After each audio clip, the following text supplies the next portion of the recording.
प्रकाश संश्लेषण और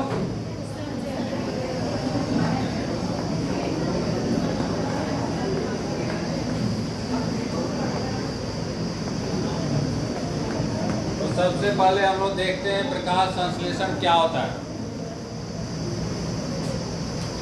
जीवन की बहुत सारी प्रक्रियाएं हैं। पौधों में होने वाली एक ऐसी प्रक्रिया जिसके द्वारा इस अर्थ पे सभी जीव डायरेक्टली या इनडायरेक्टली इस प्रक्रिया से भोजन प्राप्त करते हैं, इसी प्रक्रिया से। तो पौधों के लिए तो महत्वपूर्ण है ही, इसके अलावा ये जंतुओं के लिए भी महत्वपूर्ण है। जितने भी जंतु हैं वो डायरेक्टली या इनडायरेक्टली इसी प्रक्रिया से जुड़े हुए हैं। तो जैसे इसका नाम है प्रकाश संश्लेषण, तो इसमें प्रकाश का मेन रोल है। और संश्लेषण मीन्स होता है कुछ बनाना, नया चीज बनाना। तो जैसे इसका इंग्लिश क्या है? फोटोसिंथेसिस। तो फोटो मीन्स क्या होगा? फोटो मीन्स लाइट, प्रकाश, और synthesis means to combine, light को कंबाइन करना, प्रकाश को कंबाइन करना। किससे कंबाइन करना? कौन सा ऐसा तत्व है या सबस्टांस है या मटेरियल है जिससे कंबाइन करते हैं लाइट और एक और सबस्टांस है, दोनों मिलके क्या बनाते हैं? फूड बनाते हैं। प्रकाश संश्लेषण एक ऐसी प्रक्रिया है जिसके द्वारा पौधे अपना फूड बनाते हैं, इसीलिए वो क्या कहलाते हैं? स्वपोषी। अब वो कौन सी प्रक्रिया है? तो सबसे पहले इसमें है कार्बन डाइऑक्साइड। कार्बन डाइऑक्साइड सुने ना, CO2। उसके बाद है वाटर। ये कार्बन डाइऑक्साइड और वाटर इजीली अवेलेबल है आपके चारों ओर, और पौधे भी इजीली प्राप्त कर लेते हैं। ये सबके आप भी CO2 रिलीज करते हैं या जंतु भी रिलीज करते हैं।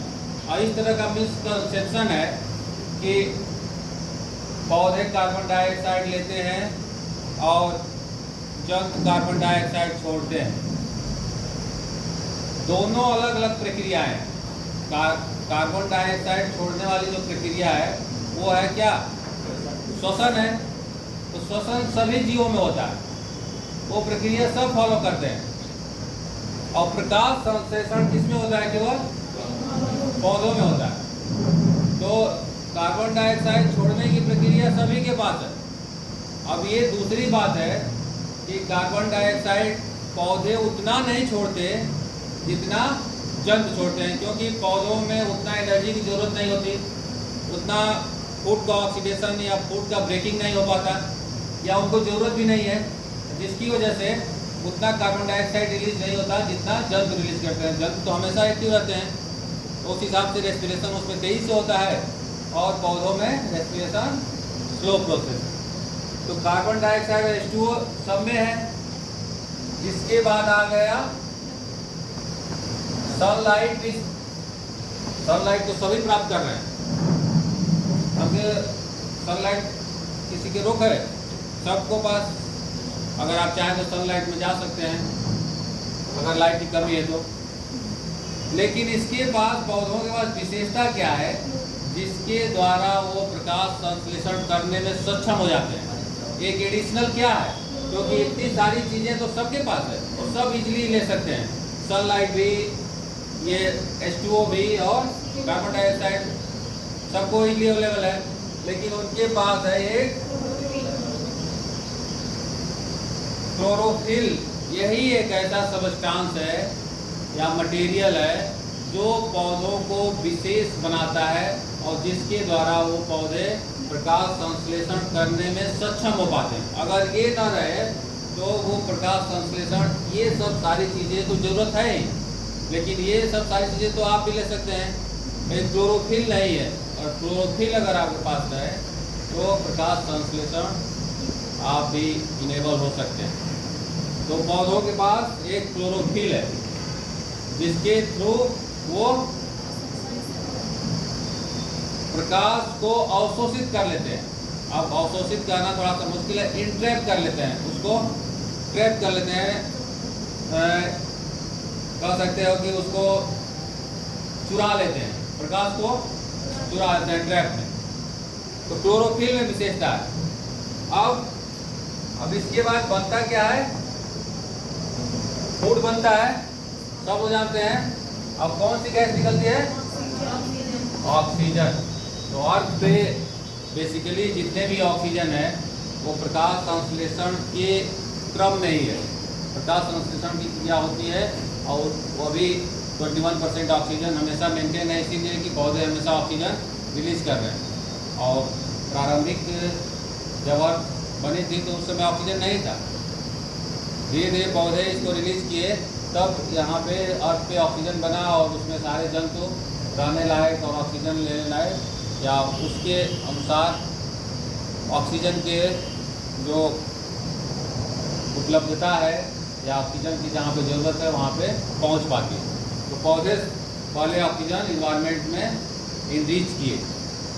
अब देखिए इसमें किस तरह से होता है।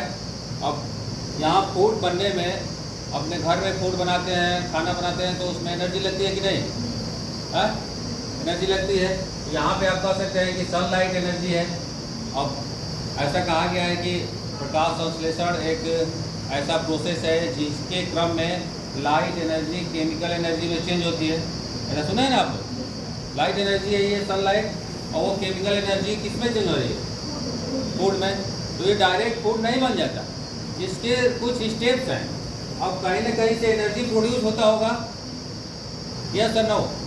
ये कहीं ना कहीं से एनर्जी यहाँ से प्रोड्यूस होता है, जिसके क्रम में ये कार्बन डाइऑक्साइड हाइड्रोजन से कंबाइन होती है और फूड बनता है। फूड बेसिकली वही बनता है जो ग्लूकोज आप C6H12O6 प्राइमरली प्रारंभिक रूप से वही बनता है, बाद में वो दूसरे फॉर्म में चेंज होता रहता है, स्टार्च में और ग्लाइकोजन में, सेलुलोज में। सेलुलोज पौधों में ही पाया जाता है, ग्लाइकोजन तो स्पेशली जंतुओं में ही पाया जाता है। लेकिन स्टार्च जो पौधों का फूड स्टोरेशन मटेरियल है, उस फॉर्म में ही फूड स्टोर होता है। लेकिन प्राइमरली यहाँ पे बनता है सुक्रोज। अब सुक्रोज डबल है किसका, ग्लूकोज का डबल फॉर्म है सुक्रोज।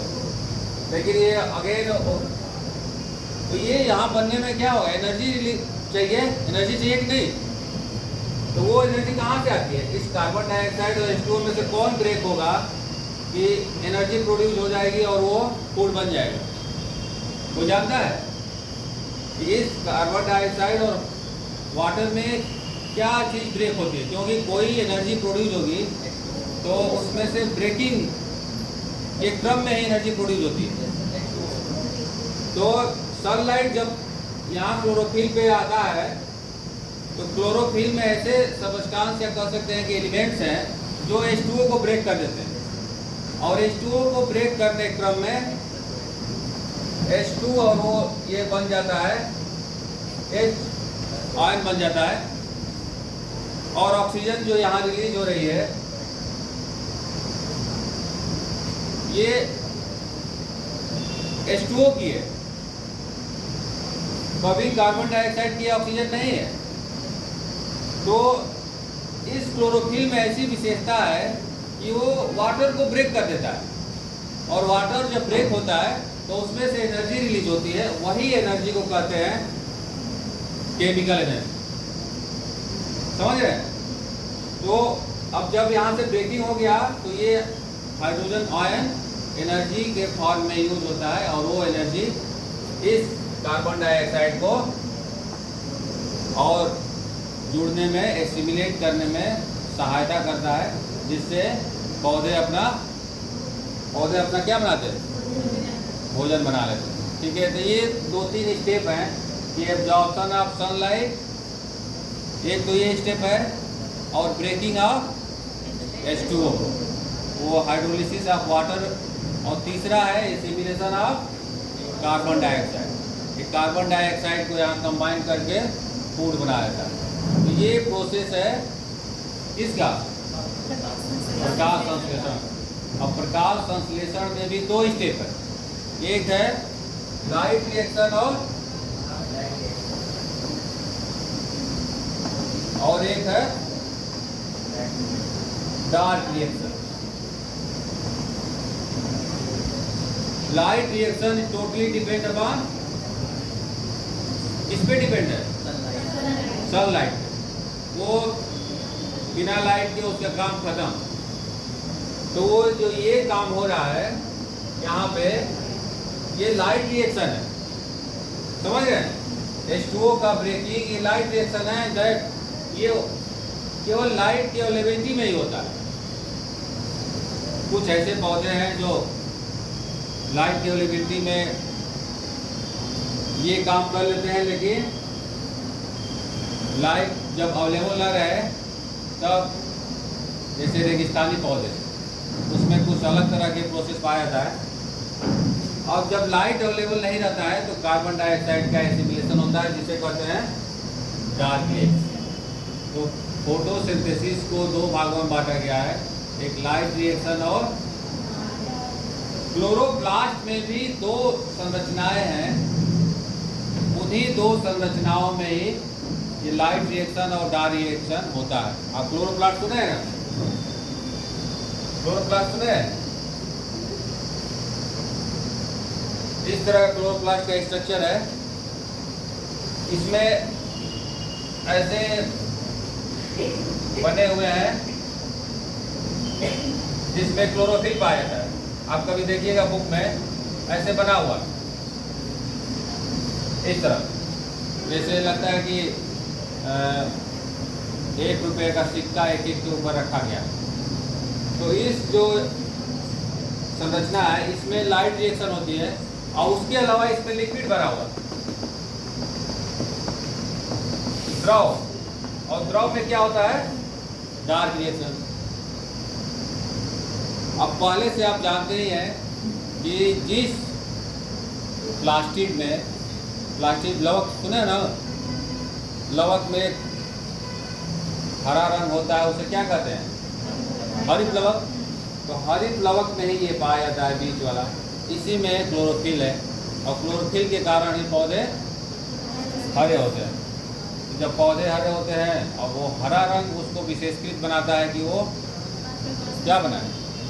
प्रकाश संश्लेषण करें। ठीक है, तो प्रकाश संश्लेषण में इतना आप जान सकते हैं।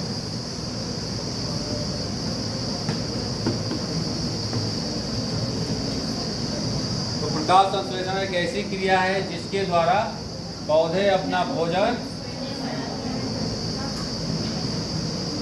कार्बन डाइऑक्साइड और जल की सहायता से प्रकाश और क्लोरोफिल की उपस्थिति में बनाते हैं। इतना आप लिखेंगे तब जाके ये इसका परिभाषा पूरा होगा कि प्रकाश संश्लेषण एक ऐसी प्रक्रिया है जिसमें पौधे कार्बन डाइऑक्साइड और जल की सहायता से प्रकाश और क्लोरोफिल की हरित लवक की उपस्थिति में अपना भोजन बनाते हैं, जिसे कहते हैं प्रकाश संश्लेषण। और आगे अब क्या पढ़ेंगे हम लोग?